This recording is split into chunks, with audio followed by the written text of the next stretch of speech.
Fundamentals of Prosperity. Recording by Phil Schneider. Fundamentals of Prosperity by Roger Babson. Forward. Some 2,000 years ago, the greatest teacher who ever walked the earth advised the people of Judea not to build their houses on the sand. What he had in mind was that they were looking too much to the structure above ground and too little to the spiritual forces which must be the foundation of any structure which is to stand.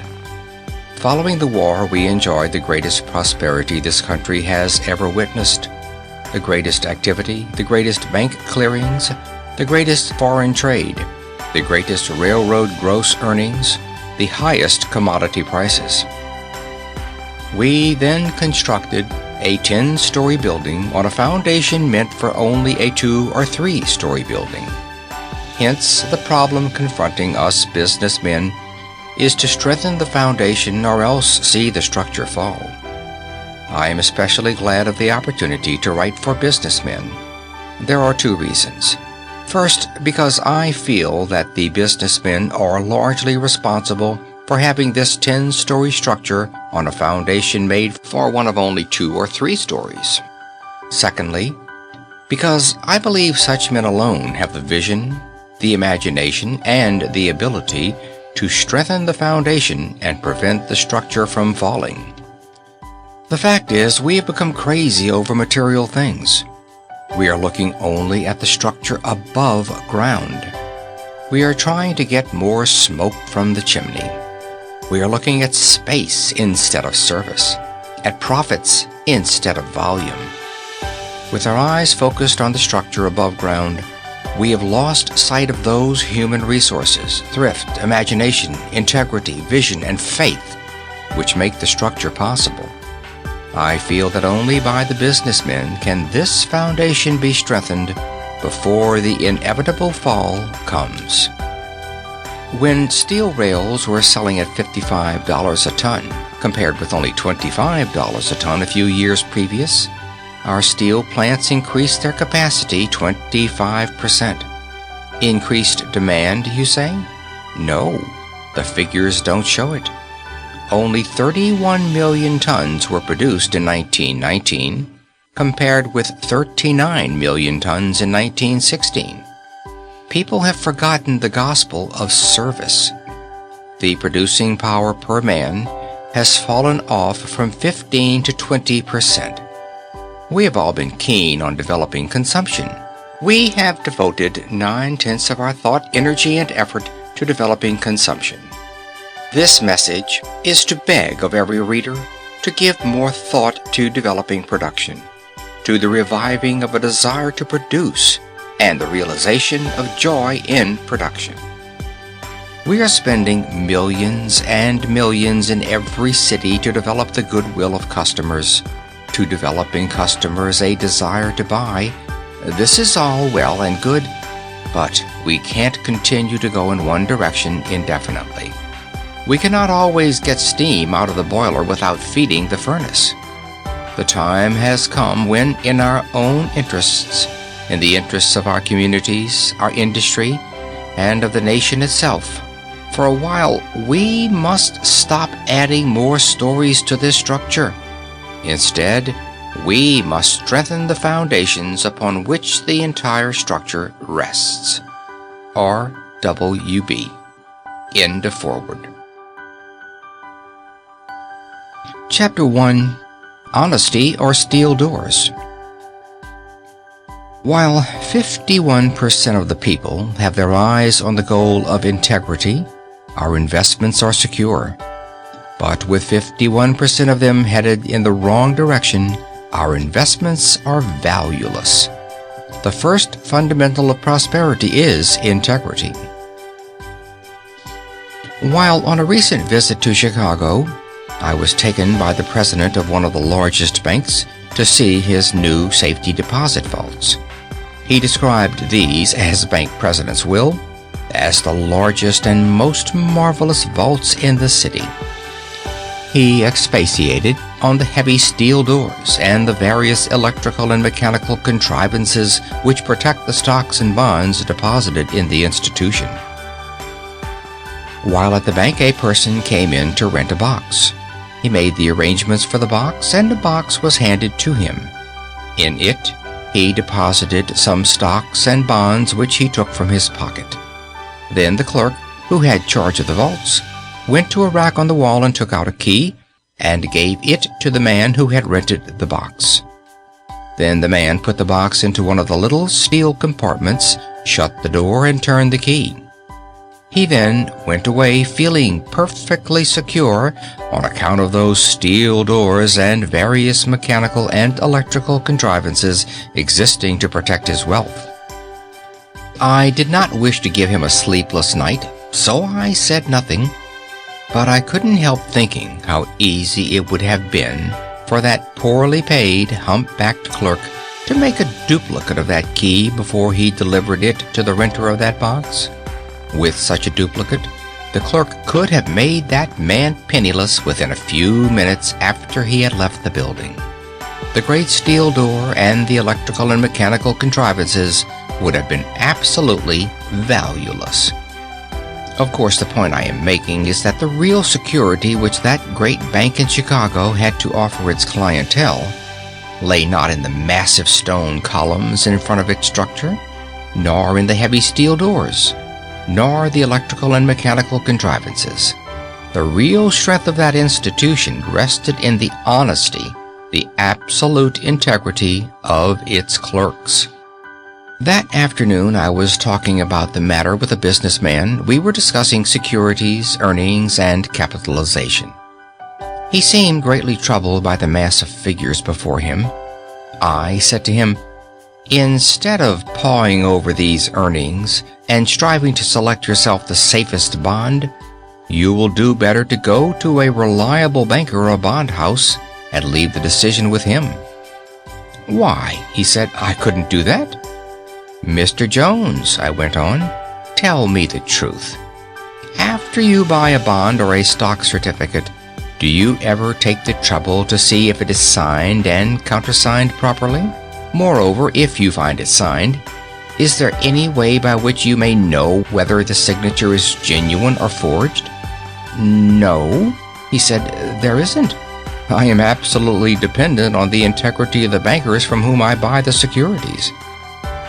And when you think of it, there is really no value at all in the pieces of paper which one so carefully locks up in these safety deposit boxes.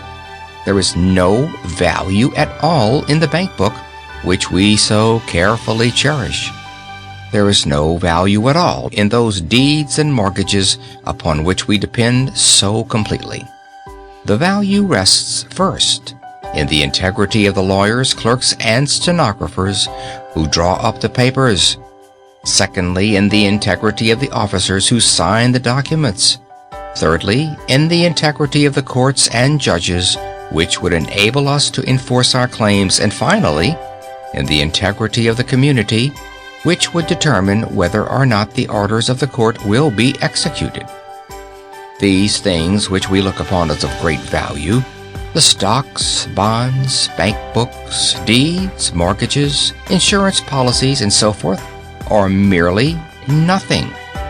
While 51% of the people have their eyes on the goal of integrity, our investments are secure.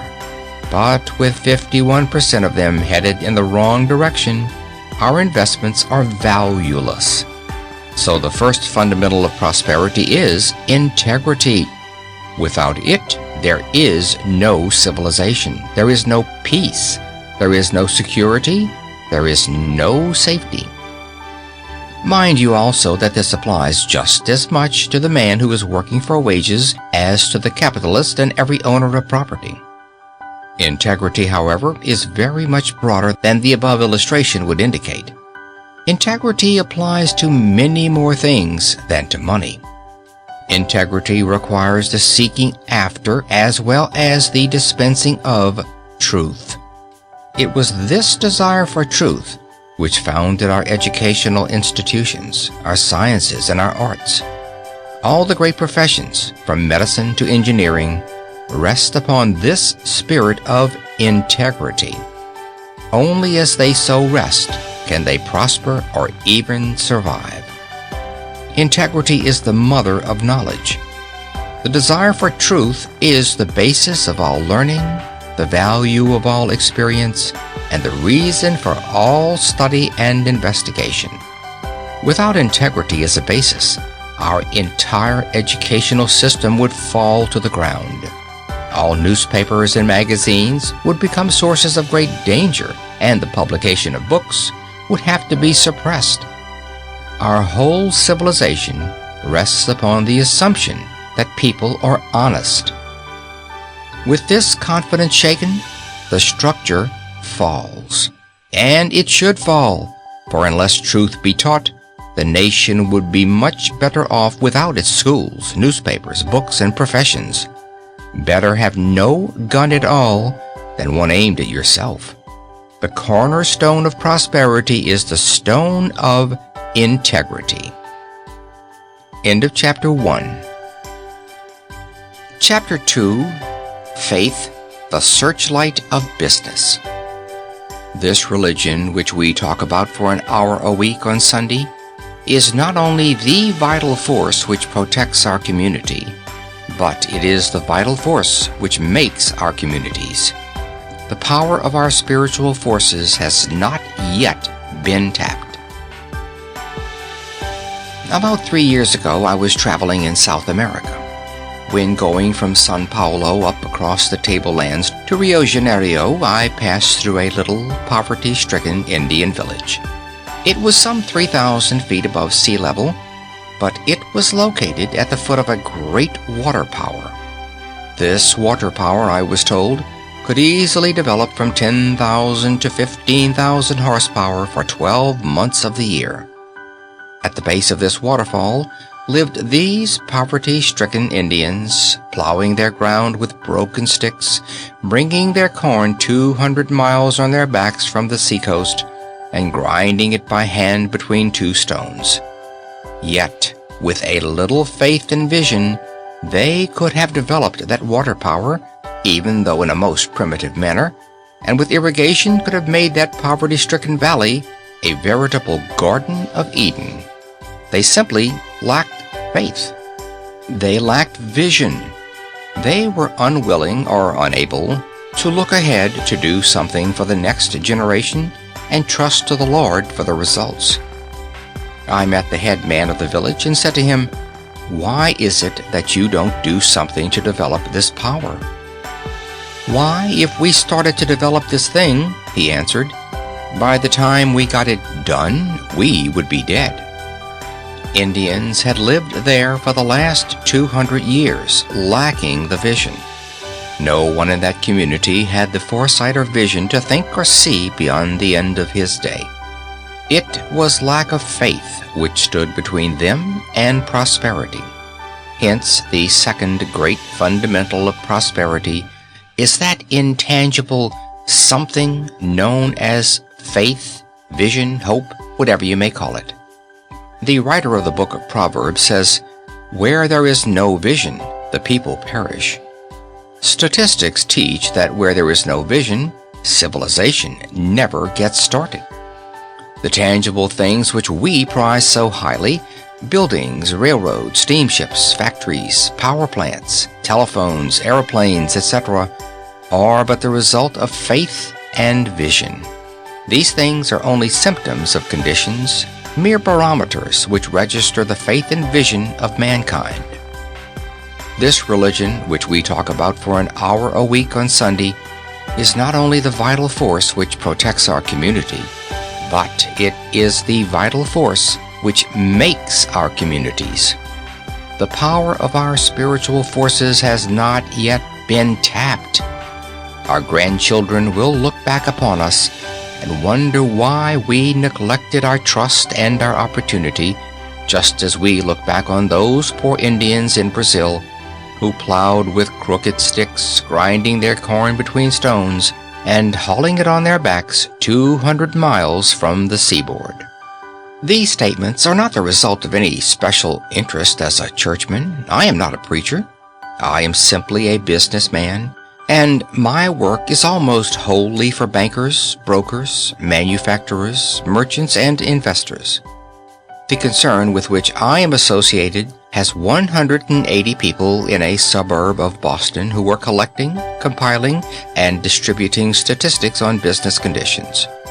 We have only one source of income, and that is from the clients who pay us for an analysis of the situation.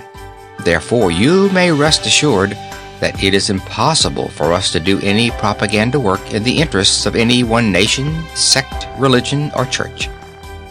The only thing we can give clients is a conclusion based on a diagnosis of a given situation. As probably few of you readers are clients of ours, may I quote from a bulletin which we recently sent to these bankers and manufacturers? Quote, "The need of the hour is not more legislation. The need of the hour is more religion. More religion is needed everywhere, from the halls of Congress at Washington to the factories, the mines, the fields, and the forests." It is one thing to talk about plans or policies, but a plan or policy without a religious motive is like a watch without a spring, or a body without the breath of life. The trouble today is that we are trying to hatch chickens from sterile eggs. We may have the finest incubator in the world and operate it according to the most improved regulations. Moreover, the eggs may appear perfect specimens, but unless they have the germ of life in them, all our efforts are of no avail. Close quote. I have referred to the fact that the security of our investments is absolutely dependent upon the faith, the righteousness, and the religion of other people. I have stated that the real strength of our investments is due not to the distinguished bankers of America, but rather to the poor preachers. I now go farther than that and say that the development of the country as a whole is due to this something, this indescribable something, this combination of faith, thrift, industry, initiative, integrity, and vision which these preachers have developed in their communities. Faith and vision do not come from the wealth of a nation. It's the faith and vision which produce the wealth. The wealth of a country does not depend on its raw materials. Raw materials are to a certain extent essential and to a great extent valuable, but the nations which today are richest in raw materials are the poorest in wealth. Even when considering one country, the United States, the principle holds true. The coal and iron and copper have been here in this country for thousands of years, but only within the last 50 years have they been used. Water powers exist even today absolutely unharnessed. Look the whole world over, and there has been no increase in raw materials. There existed 1,000 years ago more raw materials than we have today, but we then lacked men with vision and the faith to take that coal out of the ground, to harness the water powers, to build the railroads, and to do other things worthwhile. So I say the second great fundamental of prosperity is faith. End of Chapter 2. Chapter 3. Industry versus opportunity. Industry is the mother of invention. Struggle, sacrifice, and burning midnight oil have produced the cotton gin, the sewing machine, the printing press, the steam engine, the electric motor, the telephone, the incandescent lamp, and the other great inventions of civilization. Some religious enthusiasts think only of the lilies of the fields and forget the parable of the talents. A few years ago, I was employed by one of the largest publishing houses in the country to make a study of America's captains of industry. The real purpose of the study was to discover some industry or some man that could be helped greatly through national advertising. In connection with that study of those captains of industry, I tabulated their ancestry. These were the 70 greatest manufacturers, merchants, and railroad builders, the leading men who have made America by developing the fields, the forests, the mines, and the industries. What did I find? I found that only 5% of these captains of industry are the sons of bankers. Only 10% of them are the sons of manufacturers. 15% of them are the sons of merchants, while over 30% of them are the sons of poor preachers and farmers. Why is it that ministers' sons hold a much more important place in the industrial development of America than the sons of bankers? The ministers' sons inherit no wealth. They have no more than their share of college education. They are not especially religious as the world measures religion. In fact, there is an old saying about ministers' sons and deacons' daughters. I would be false to my reputation as a statistician to hold up these captains of industry as saintly examples for young men to follow. But the fact remains, nevertheless, that these men are creating America today. Now, what's the reason? The reason is that these men have a combination of the two traits already mentioned and a third added thereto, namely, the habit of work. They have inherited a certain rugged integrity from their mothers and a gift of vision from their fathers which, when combined with the habit of work forced upon them by their family's meager income, means power. Integrity is a dry seed until put in the ground of faith and allowed to grow. But faith with works is prosperity. A man may be honest and wonder why he does not get ahead. A man may have vision and still remain only a dreamer. But when integrity and vision are combined with hard work, the man prospers. It is the same with classes and nations. It has been said that genius is the author of invention. Statistics do not support this statement. The facts show that industry is the mother of invention. Struggle, sacrifice, and burning midnight oil have produced the cotton gin, the sewing machine, the printing press, the steam engine, the electric motor, the telephone, the incandescent lamp, and the other great inventions of civilization. Why is it that most of the able men in our great industries came from country districts? The reason is that the country boy is trained to work. Statistics indicate that very seldom does a child brought up in a city apartment house amount to much, while the children of well-to-do city people are seriously handicapped. The great educator of the previous generation was not the public school, but rather the wood box. Those of us parents who have not a wood box for our children to keep filled or chores for them to do are unfortunate. Run through the list of the greatest captains of industry as they come to your mind. How many of the men who are really directing the country's business gain their position through inherited wealth? You will find them astonishingly few. There is no divine right of kings in business. In fact, statistics show us that the very things which most people think of as advantages, namely wealth and not having to work, are really obstacles which are rarely surmounted. Industry and thrift are closely allied. Economic studies show clearly that 95% of the employers are employers because they systematically saved money. Any man who systematically saves money from early youth automatically becomes an employer. He may employ thousands, or he may have only 2 or 3 clerks in a country store, but nevertheless he is an employer. These same studies show that 95% of the wage workers are wage workers because they have systematically spent their money as fast as they have earned it. They, of necessity, remain wage workers. These are facts which no labor leader can disprove and which are exceedingly significant. This is especially striking when one considers that the employer often started out at the same wages and in the same community as his wage workers. The employer was naturally industrious and thrifty. while those who remained wage workers were not.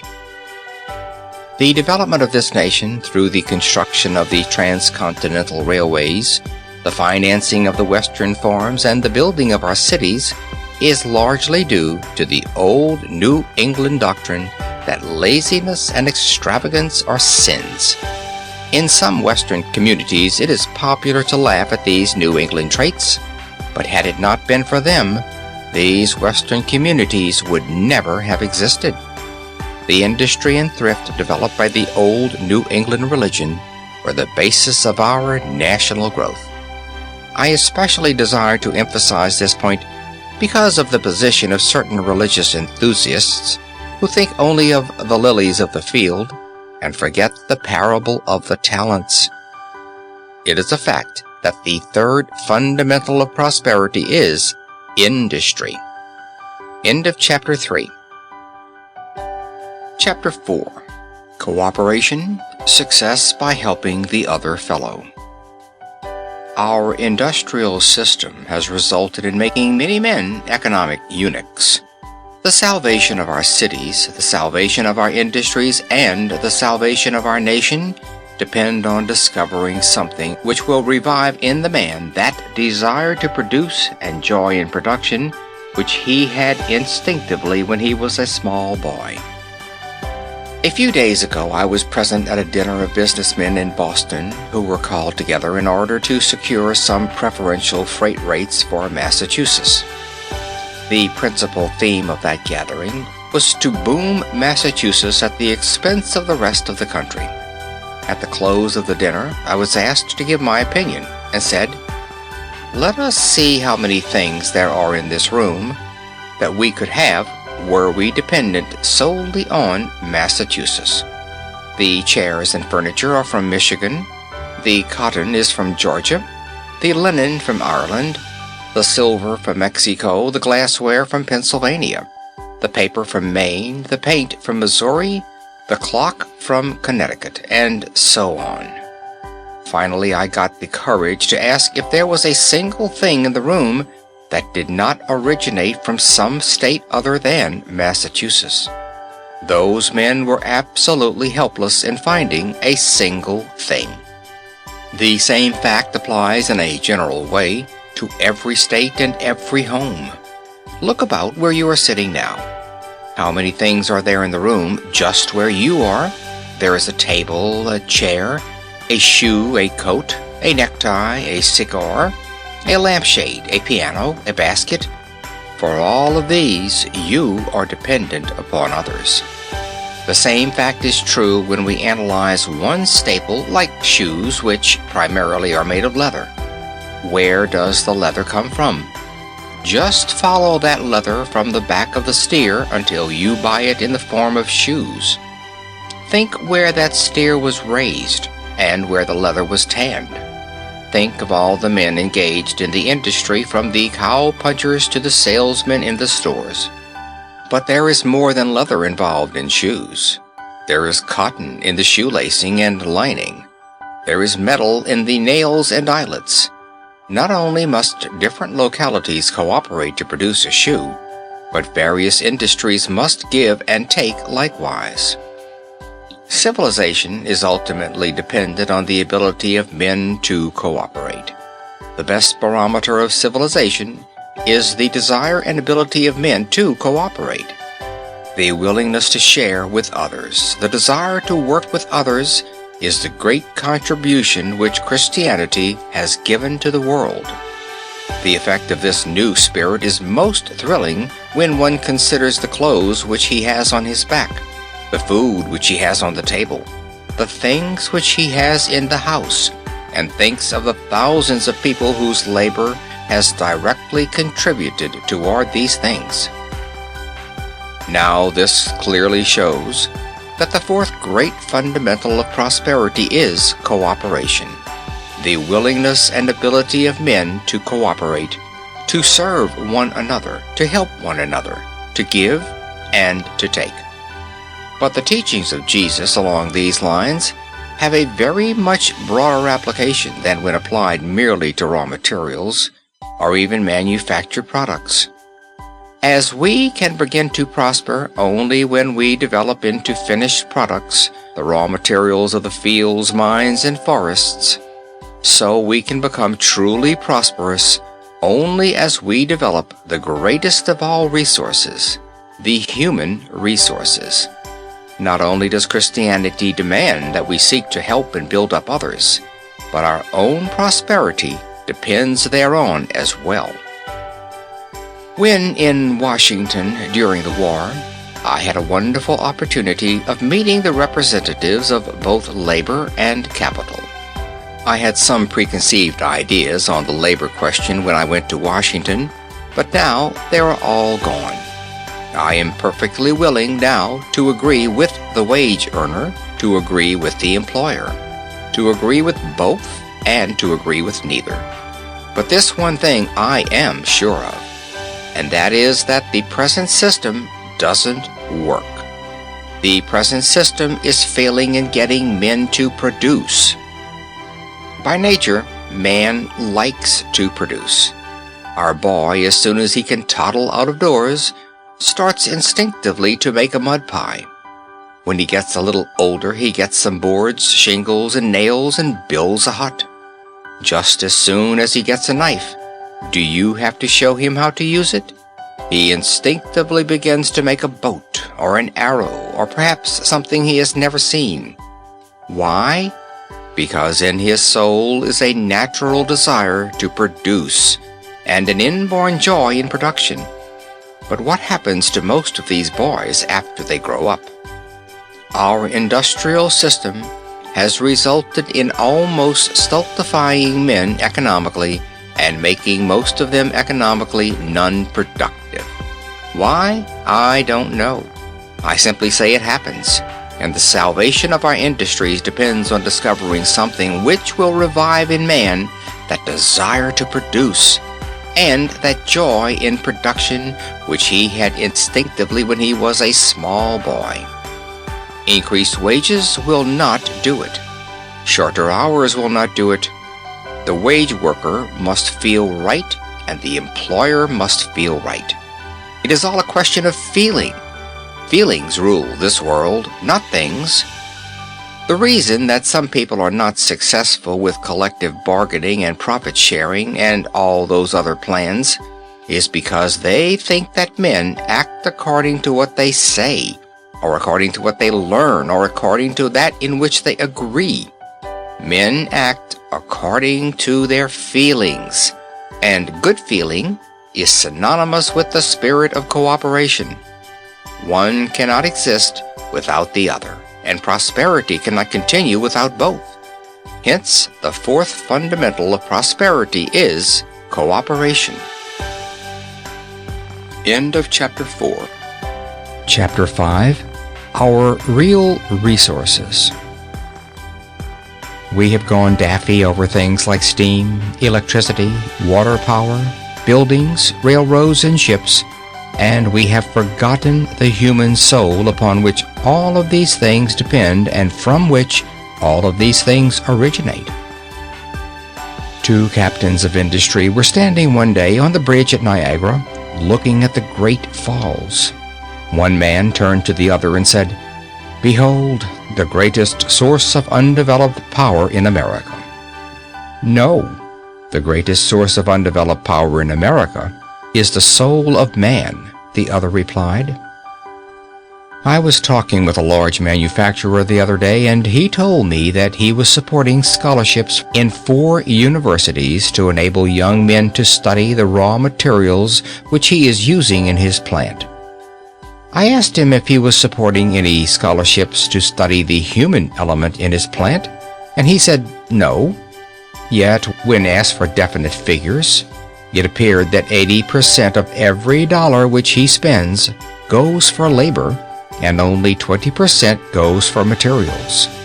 He is endowing 4 scholarships to study the 20%, and is not doing a thing to study the 80%. Statistics show that the greatest undeveloped resources in America are not our mines or our forests or our streams, but rather the human souls of the men and women who work for us.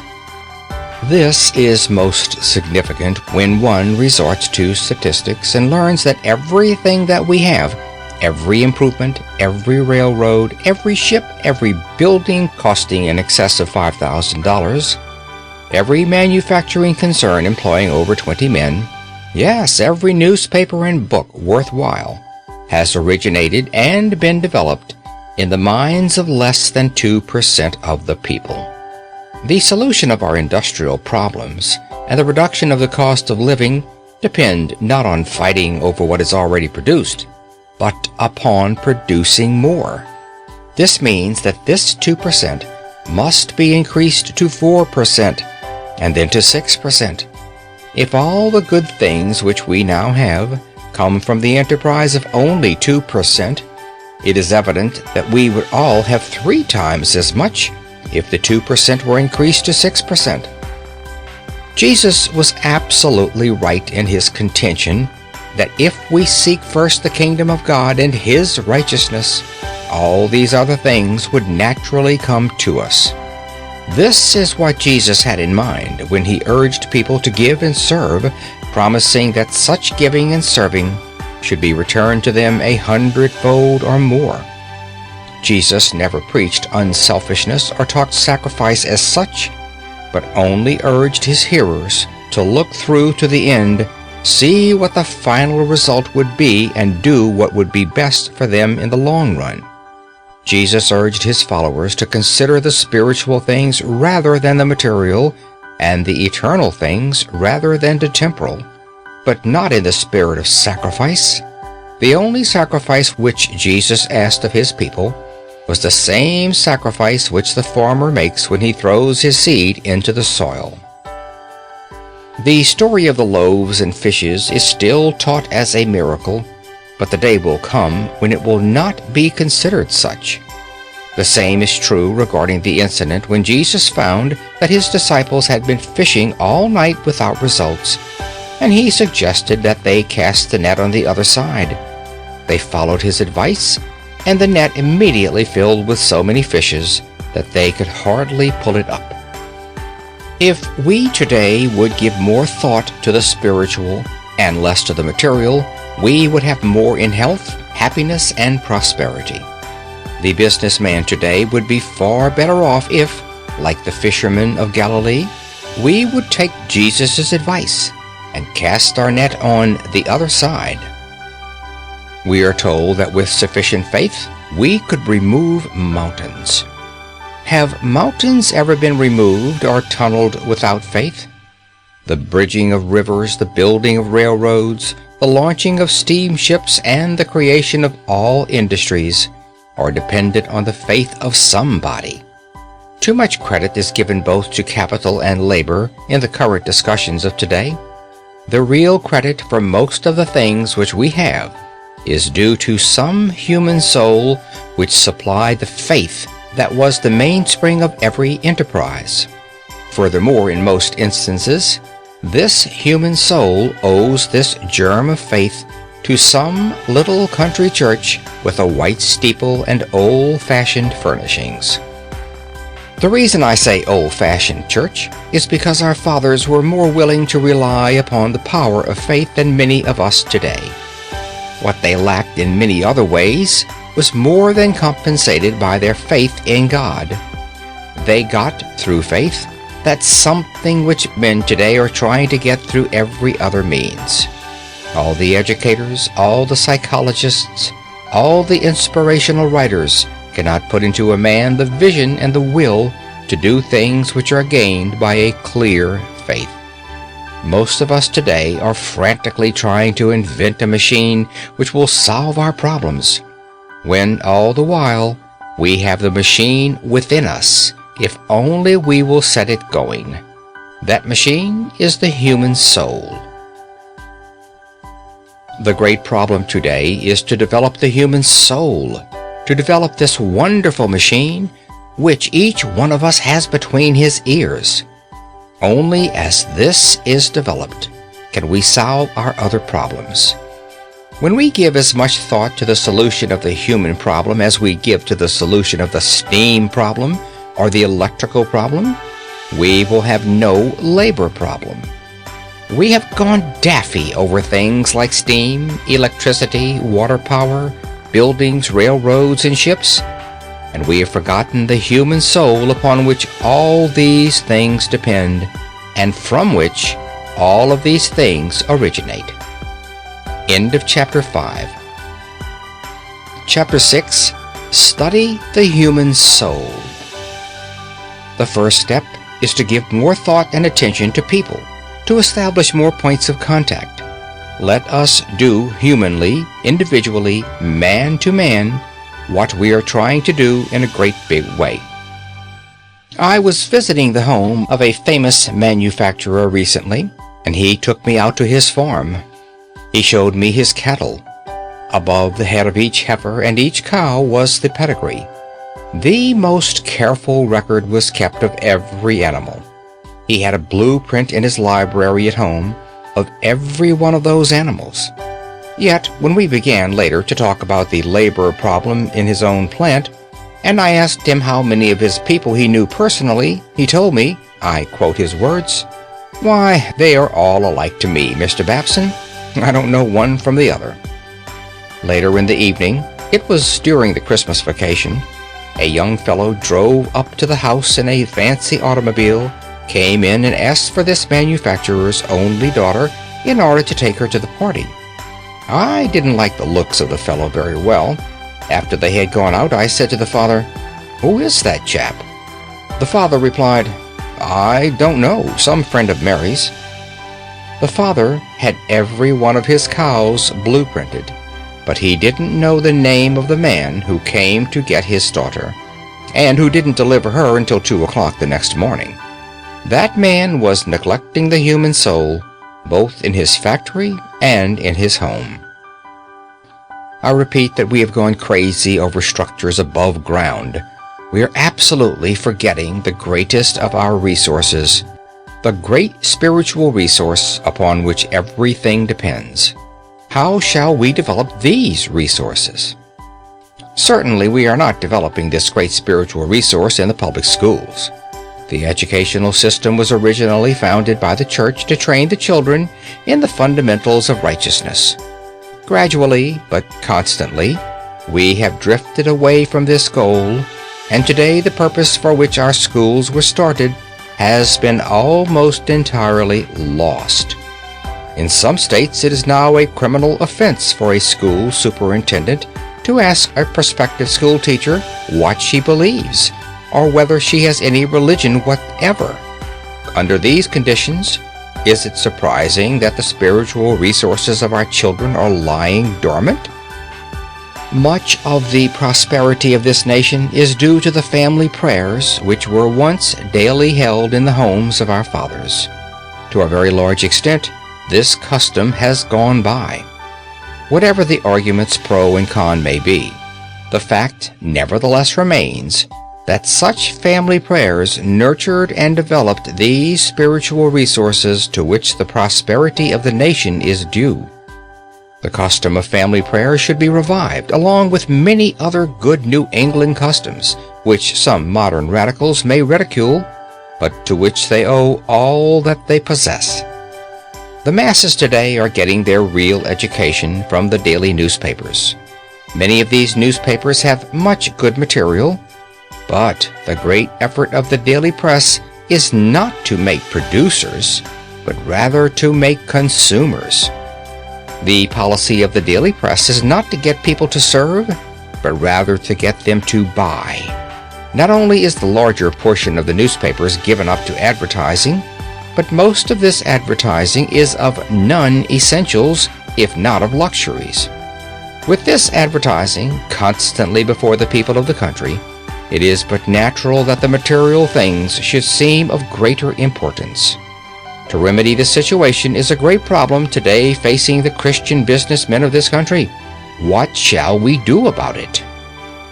The first step is to give more thought and attention to people and to establish more points of contact. Let us do, humanly, individually, man to man, what we are trying to do in a great way. Another method to develop this human resource is to give people responsibility.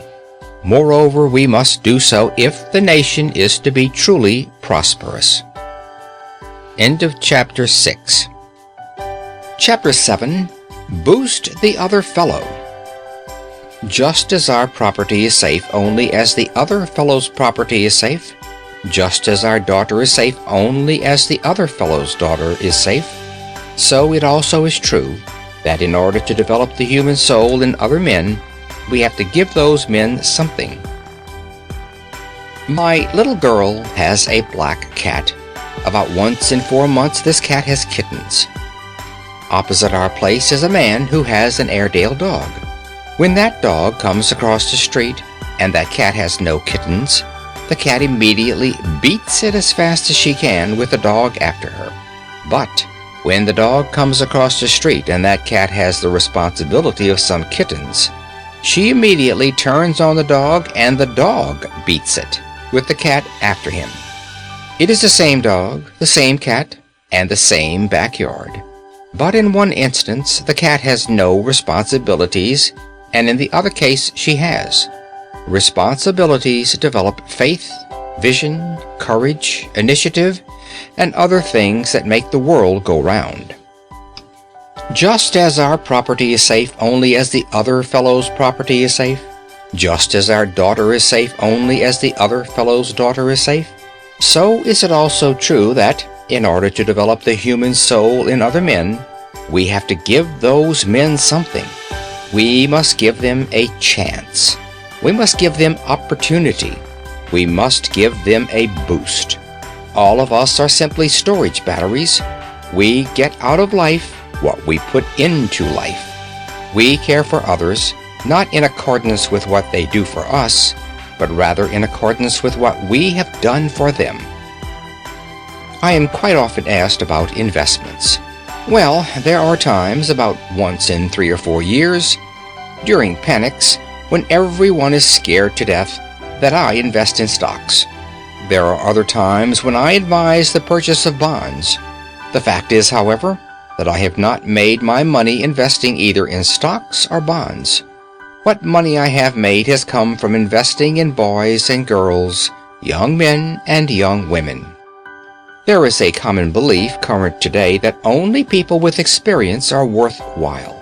But I say, quit looking for the experienced salesman and trying to make a man out of him. Get a man and then make a salesman of him. I have a young man in my business who was delivering trunks for an express company 12 years ago. Today, he is my sales manager and has built our gross from $100,000 to $1 million. One of my best experts, a man who was sought for by the leading chambers of commerce all over the land, was a carpenter on my garage 9 years ago. Another one of my experts, a man the demand for whose services I cannot supply, never acquired recognition until he was over 45 years of age. I found him keeping hens at Wellesley Farms. A young lady in my office to whom I pay $200 a week and who is worth to me $1,000 a week, I picked up at $4 a week 12 years ago. Such cases exist everywhere. You men yourselves know them. You look over your own organizations. Who are the men who are really doing things? Are they the men you acquired ready-made from other concerns? No. They are the men that have been taken up and developed. They are the men that have made money for you and have created the business enterprise of which you are the head. Yet, when we have reached a point of prestige and have a big business, we are tempted to say, I haven't time to develop any more people. I have got to get them already made. This is a big mistake. I beg my readers, those who have them, to get your foremen together. Say to the partners or the officials of your concern, haven't we given too much thought to developing the structure? Aren't we piling too many stories one upon another with too little thought to the foundation? Then go out and look over your plant and select a few people in each department to whom you will give a real opportunity. Start in to develop them and thereby strengthen the foundation of the business and the prosperity of the nation. End of Chapter 7. Chapter 8. What truly counts?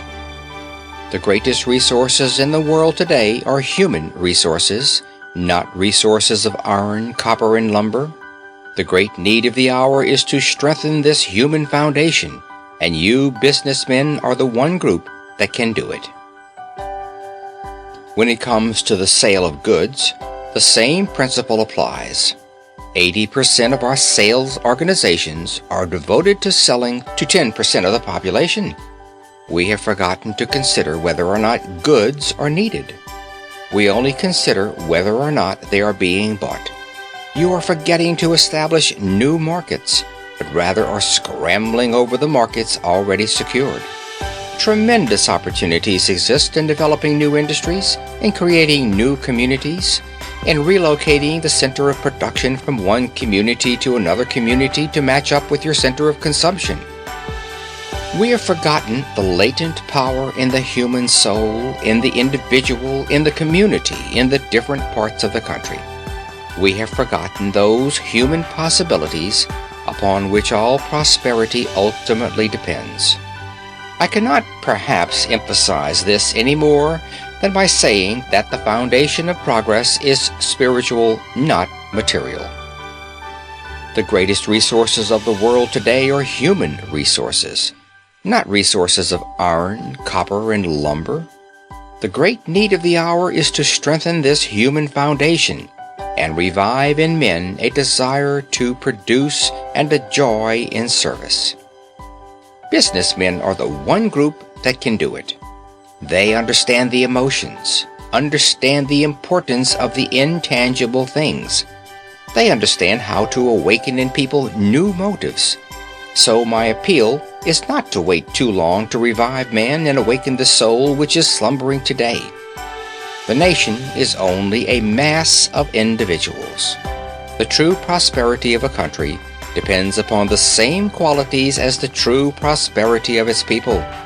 As religion is necessary for the man, it is also necessary for the nation.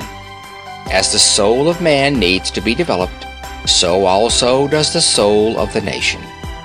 Let me tell one more personal incident. Not long ago, I was at my Washington office spending the week. While there, a little Western Union messenger girl came in to apply for a position. It was in the afternoon, about 5:30. I was struck with the intelligence of the girl's face and asked her 2 or 3 questions. She was tired. I asked her to sit down. I was astonished to hear her story. She had been born and brought up in the mountains of West Virginia, many miles from civilization. Her father and mother died when she was 4 years old. She had been living with an old grandfather and brother. When I began to talk with her, I found her to have a most remarkable acquaintance with Emerson, with Thoreau and Bernard Shaw, and with the old Eastern writers. I said to her, "How is it that you are delivering telegrams in a khaki suit and a soldier cap?" She replied, "Because I could get nothing else to do. I lived down there in the mountains just as long as I could. I had to get to the city where I could express myself and develop my finer qualities. When I got to Washington, there was nothing that I could do. They asked me if I could typewrite, but I had never seen a typewriter. Finally, after walking the streets for a while, I got a job as a Western Union messenger. I wrote Mrs. Babson and made arrangements to have the girl come to Wellesley and work for a few months with the Babson organization. I saw in her certain qualities which, if developed, should make her very useful to someone somewhere. She came to Wellesley. About a month after her arrival, I was obliged to leave on a 2-month trip, and Mrs. Babson invited her to dine the night before I left. I told her that I was going to speak while away on America's undeveloped resources. After dinner, she went to my desk and took her pen and scribbled these lines and said, "Perhaps during your talk on America's greatest undeveloped resources, you will give those men a message from a Western Union girl." These are the lines she wrote. They are by Ella Wheeler Wilcox. I gave a beggar from my little store of wealth some gold. He spent the shining ore and came again and yet again. still cold and hungry as before.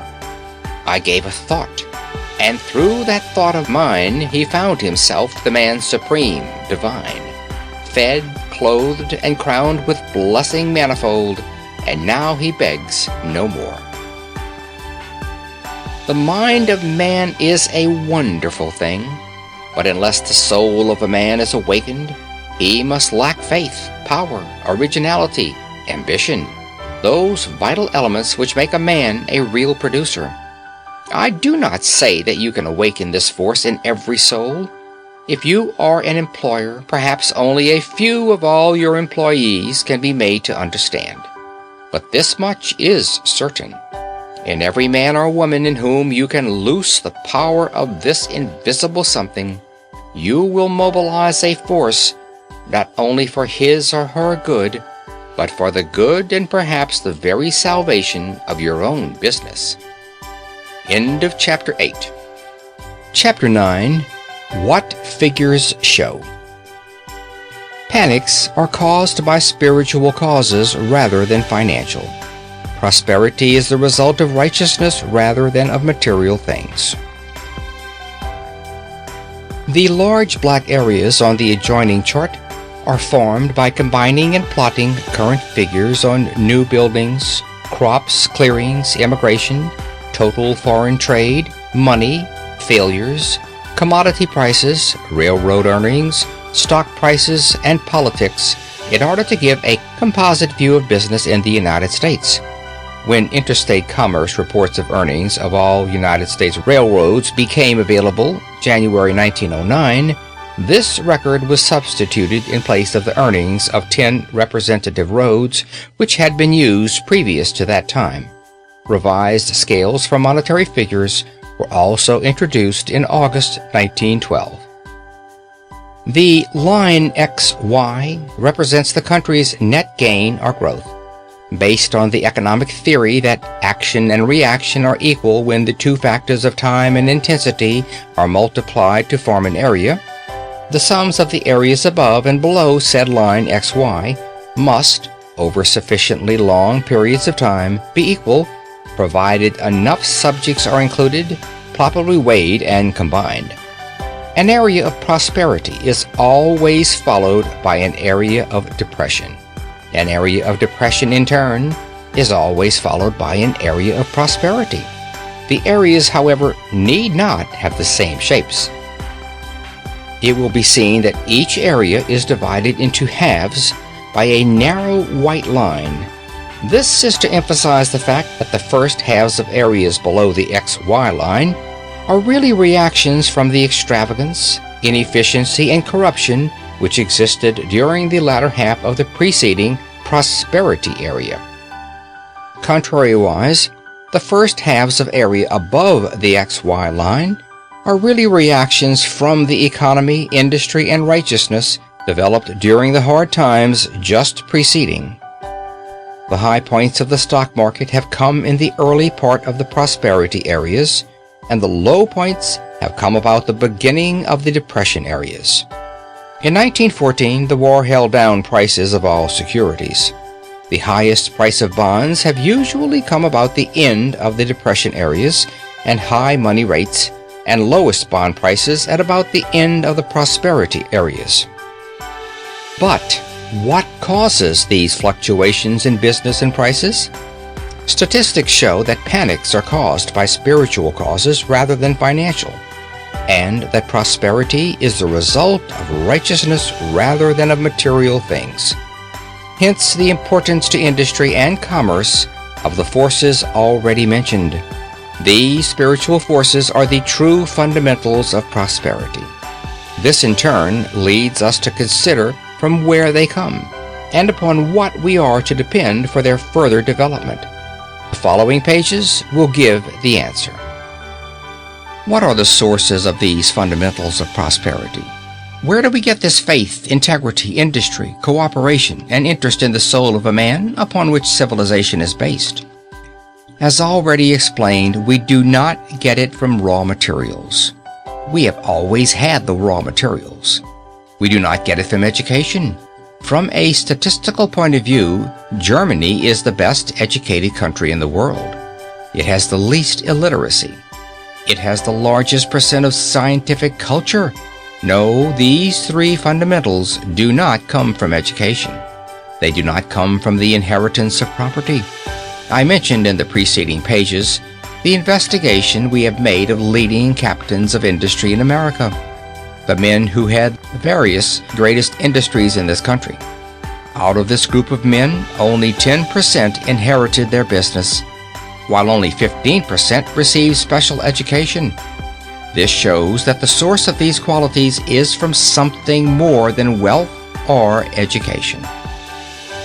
We are striving and even slaving to lay up property for our children when statistics clearly show that the more we lay up for them, the worse off they are going to be. If statistics demonstrate any one thing, they demonstrate that the less money we leave our children, the better off they will be, not only spiritually and physically, but also financially. When it comes to the question of education, we work and economize to give our children an education and to send our children to college. Yet, statistics show that only a small percentage of these leading businessmen are college graduates.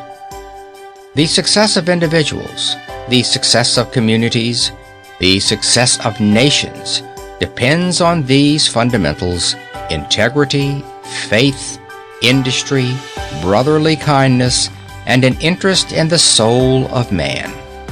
To what do we owe these great fundamental qualities? Statistics show clearly that we owe them to religion. Yes, and to the old-fashioned religion of our forefathers. Moreover, I say this not as a churchman. I would give the same message if I was speaking to a group of bankers or a group of engineers. I was first brought into the church through the Christian Endeavor Society, but I was really converted to the Bible teachings through a study of statistics. To religion, we owe our civilization, and to the church, we owe our religion. All there is in the world today that is worthwhile comes from men filled with and from groups actuated by these fundamentals of integrity, faith, industry, brotherly love, and those other factors which come only through God. The church today deserves the credit for keeping these factors before the world. Hence, it is evident that the people of America have not the bankers to thank for their security and prosperity, but rather the preachers and the churches. To these men, we are obligated for our growth and development. End of Chapter 9. Chapter 10. Where the church falls down. Become saturated with Christ's principles. Be clean and upright. Cooperate with one another. Have faith. Serve. Trust the Almighty for the results, and you will never have to worry about property. If you will do these things, all of the others will be given to you. There are two groups of people who criticize the church. First, there are those who claim great love for their fellow men, but do not go to church because it is allied with the property interests of the community. I believe that to be the fundamental reason why the wage workers, labor leaders, socialists, and radicals are not interested in the church. They believe that the church is too closely allied with property. I have been severely criticized myself for presenting the church as a defender of property and as a means of making your home, your business, and your securities safer. Such critics are perfectly conscientious, and the church suffers much because those people, in their love for humanity, are antagonistic to the church. The second group are those defenders of property who look upon the church as impractical, who consider the Golden Rule as something all right for the minister to talk about on Sundays, but something useless to try to follow during the week. Those men criticize the church for preaching love, for talking the Sermon on the Mount, and for being what they say is impractical. So the church suffers today by having both of these groups stand off alone. Neither of them is interested in the church, the most important organization in America. It is the church which has created America, which has developed our schools, which has created our homes, which has built our cities, which has developed our industries, which has made our hospitals, charities, and which has done everything that is worthwhile in America. Yet, today, the church is the most discarded industry of all because it has not the cooperation of either of the above groups. The radical group, which claims to be interested only in humanity and not in property, and the propertied group, which frankly says that it is primarily interested in property and not humanity. It seems that we should stop sidestepping this question. Instead, we should face it squarely and answer both of these criticisms. My answer is as follows. Jesus was not interested in property per se. There is no question but that Jesus had no interest in property. These things which look so important to us, houses, roads, taxation, buildings, fields, crops, foreign trade, ships, it is very evident were insignificant to Jesus. When any of Jesus' disciples came to him to settle some property question, he pushed them aside and said he was too busy to consider it. I am sure that if Jesus were here today, he would tell us all that we are idiots for striving so to accumulate things, building ourselves bigger houses, getting bigger bank accounts and more automobiles. Hence, when the socialist or the radical or the labor leader complains to me, I frankly admit this fact. Without doubt, the church should emphasize that property of itself is of no value, and the only things worthwhile in life are happiness and the health and the freedom which come from living an upright, simple life. On the other hand, and this point I wish to emphasize just as strongly, Jesus took the position throughout his teachings that if his disciples would simply get saturated with his fundamentals, if they would be clean and upright, if they would cooperate with one another, if they would have faith to serve and trust the Almighty for the results, they would never have to worry about property. Property would take care of itself. Jesus emphasized first that they should not think of property, but he always closed his discourses by some such statement as, "If you will do these things, all the others will be given to you." It is absolutely impossible for any individual to develop the above fundamentals of prosperity, faith, integrity, industry, and brotherly kindness without being successful. I care not whether he is a doctor, teacher, banker, lawyer, businessman, or manufacturer. That same thing is true of groups and of nations. It is fundamental law. Whatsoever a man soweth, that shall he also reap. Those who serve will be served. Those who knock will be knocked. Those who boost will be boosted. We are paid in the coin that we give. We are forgiven as we forgive. If we are friendly, we will make friends. Statistics show that the church is the greatest factor in the worldly success of men, groups, and nations. Some readers may have seen a book written by Professor Carver of Harvard entitled The Religion Worth Having. In that book, the author discusses the various denominations of Christianity. Then he says, most conclusively, that the religion worth having, the religion that will survive, is the religion which produces the most. Yet this production will not come by seeking production per se, but rather by the development of these fundamental characteristics which have been described. Try as you will, you cannot separate the factor of religion from economic development.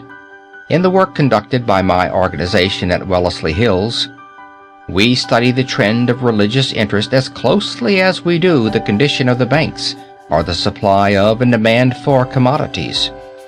Statistics of church membership form one of the best barometers of business conditions. We have these figures charted back for the past 50 years. Whenever this line of religious interest turns downward and reaches a low level, history shows that it is time to prepare for a reaction and depression in business conditions. Every great panic we have ever had has been foreshadowed by a general decline in observance of religious principles. On the other hand, when the line of religious interest begins to climb, and the nation turns again to the simple mode of living laid by in the Bible, then it is time to make ready for a period of business prosperity. End of Chapter 10. Chapter 11. The Future Church. The time is coming when the church will awake to its great opportunities. The greatest industry in America, but the most backward and inefficiently operated, is still in the stagecoach class. Of course, the church is very far from developed. The church is in the same position today as were the water powers 50 years ago. The church has great resources, but these resources are sadly undeveloped. From an efficiency point of view, from an organizational point of view, from a production point of view, the church today is in the stagecoach class. It holds within itself the keys of prosperity. It holds within itself the salvation and solution of our industrial, commercial, and international problems. Yet it is working, or at least the Protestant branch is open only 3 or 4 hours a week. The church has the greatest opportunity today of any industry. It is the least developed industry, the most inefficiently operated, and the most backward in its methods. Let us shut our eyes and look ahead at what it will be 25 years from now. Let us imagine 5 churches within a radius of 5 miles, all of them now operating independently, each one open only a few hours a week. 25 years from now, these 5 churches will be linked up together under a general manager who will not be a parson, but who will be a businessman. Today, the preacher of our churches is a combination of preacher, business manager, and salesman. He is the service department, the finance department, and everything but the janitor. The church is being operated today as a college would be operated with one professor who would be president, treasurer, general manager, and everything else. The church is being operated today as a factory with simply a production man and no one to tend the finances or the sales. Manufacturers reading this book know how long a factory could be run with only a superintendent and no one to sell or finance the proposition. 25 years from today, instead of the pastor being at the head of the church and a few good people doing voluntary work, there will be 4 or 5 churches of the same denomination united under one general manager. I do not mean by this that 4 of them will be closed. They will all be open much more than they are now. But they will all be under one general manager and will be taking orders from that general manager. 25 years from today, the churches will be self-supporting. The days of begging will be over. Religion has been cheapened by singing about salvation's free for you and me. When we have our legal difficulties, we go to a lawyer and pay him. When we have a pain, we go to a doctor and pay him. If we want our children taught, we pay the price.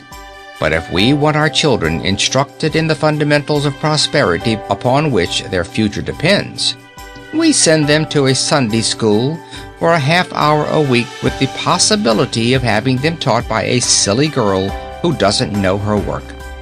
In any event, the parent seldom takes the trouble to ascertain the quality of the teaching. The time is coming when the church will awaken to its great principles and opportunities. The greatest industry in America is still the most backward and most inefficiently operated. When these 4 or 5 churches are combined, the preacher will not have to spend half the week in preparing a different sermon every Sunday. He will have 2 weeks or a month to prepare that sermon. He will have time and have the pep and energy to deliver it to you so you won't go to sleep while sitting in the pews. The audience will then hear the same preacher only once each month, and the preacher will then have more than one congregation to appeal to. The same man is not going to be expected to preach on love, hate, the League of Nations, how to settle labor disputes, and the health of the community and every other subject. All of these men will preach the salvation of Jesus, and each one will specialize in one particular phase of the Christian life, such as faith, integrity, industry, cooperation. Then we will take more stock in our preachers because they won't pretend to know every subject. Then the preacher will not be of lesser intelligence than the average audience. 50 years ago, the ablest men in every community were the preachers, the doctors, and the lawyers. They were the only college graduates of the town and were looked up to. Today, while we pay our sales managers from $15,000 to $20,000 a year, and lawyers and doctors large fees, we pay our preachers only miserable salaries. It's a damnable disgrace to all of us. I often think that if Jesus were to come back to us, that he would take for his text that thought from the Sermon on the Mount: "If you have aught against your neighbor, before you enter into your worship, go and square up." I think that when he came in to speak to us on Sunday morning, he would say, "Gentlemen, I suggest that before we have this service, we raise funds to pay the preacher a decent salary." Just before I went to Brazil, I was the guest of the President of the Argentine Republic. After lunching one day, we sat in his sun parlor, looking out over the river. He was very thoughtful. He said, "Mr. Babson, I have been wondering why it is that South America, with all its great natural advantages, is so far behind North America, notwithstanding that South America was settled before North America." Then he went on to tell how the forests of South America had 286 trees that can be found in no book of botany. He told me about many ranches that had thousands of acres under alfalfa in one block. He mentioned the mines of iron, coal, copper, silver, gold, all those great rivers and water powers which rival Niagara. Why is it, with all these natural resources, South America is so far behind North America? He asked. Well, those of you who have been there know the reason. But being a guest, I said, "Mr. President, what do you think is the reason?" He replied, "I have come to this conclusion. South America was settled by the Spanish who came to South America in search of gold, but North America was settled by the Pilgrim Fathers who went there in search of God. Friends, let us American citizens never kick down the ladder by which we climbed up. Let us never forget the foundation upon which all permanent prosperity is based." End of Chapter 11. End of Fundamentals of Prosperity by Roger Babson. This book recorded by Phil Chenevert.